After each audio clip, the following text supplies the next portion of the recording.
Is Gemini the future, or is it just the latest tech giant throwing a ton of money at a problem without actually solving it? Look, let's get one thing out of the way. I'm not here to tell you that Gemini is bad.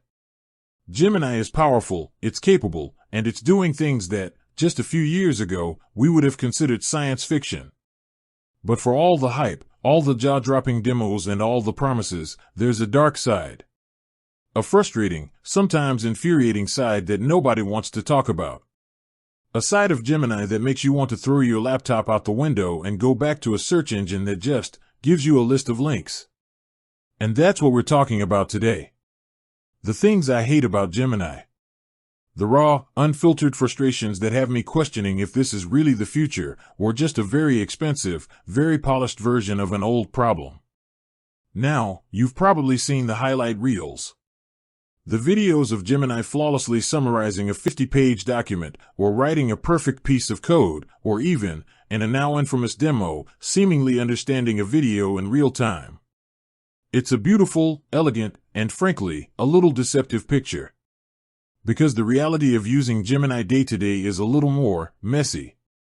My first point, and it's a big one, is the sheer, unadulterated laziness. You ask Gemini a question, something simple, something you know it has the data for. You're looking for a quick, factual answer. And what do you get? A long, rambling, borderline poetic paragraph that dances around the point, followed by a phrase that drives me absolutely insane. I cannot provide a definitive answer, but I can offer some insights. Insights? I don't need insights, Gemini. I need the name of the capital of Burkina Faso. I need to know the population of Estonia.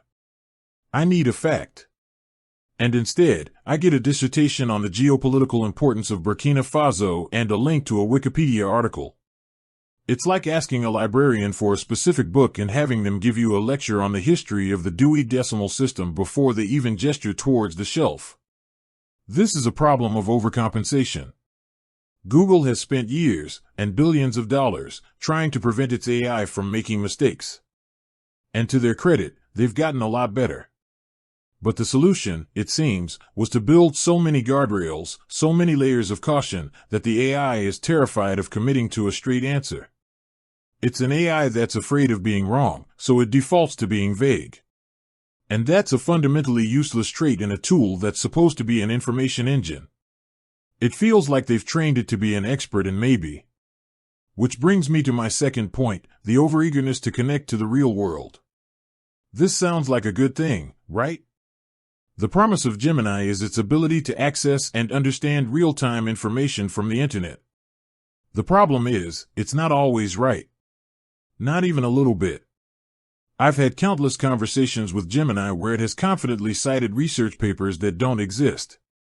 It's given me links to YouTube videos that are completely irrelevant to the topic at hand. I once asked it for a recipe for a specific dish, and it gave me a beautifully written, step-by-step guide, complete with a list of ingredients. The problem? It told me to go to a restaurant that doesn't exist in my city to buy one of the ingredients. It was a complete fabrication. It's what's known as a hallucination, but it's more than just a little slip-up. It's a fundamental flaw in its design. The AI is so committed to providing a helpful and complete answer that it will just make stuff up to fill in the gaps. Think about that for a second. You're using a tool from one of the most powerful information companies on the planet. Its entire business model is built on organizing the world's information. And yet, its most advanced AI is regularly making up facts. It's the digital equivalent of a pathological liar who really, really wants you to like them. It's not just annoying, it's dangerous, especially if you're trying to use it for anything remotely important. And this isn't a new problem. This has been an issue since the days of Bard.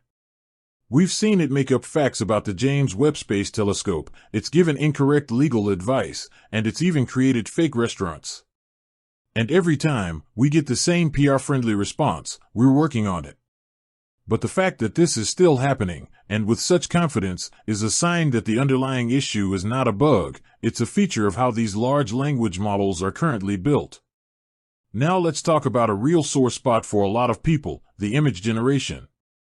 Oh, Gemini image generation. Where do I even begin? You remember when Gemini first rolled out its image generation feature? The whole internet went crazy. And not in a good way. The tool was so aggressively overcorrected for bias that it became a parody of itself. You'd ask it to generate an image of a historical figure, like a Roman soldier, and it would spit out an image of an Asian woman in a toga. You'd ask for an image of a Viking, and you'd get a black man in a horned helmet. Now, on the surface, you could argue that this is a noble failure. Google was trying to avoid the pitfalls of other AI models that are heavily biased towards white men. The problem is, they went so far in the other direction that they completely ignored historical context and reality. A Viking was a specific person from a specific time and place. A Roman soldier was a specific person from a specific time and place.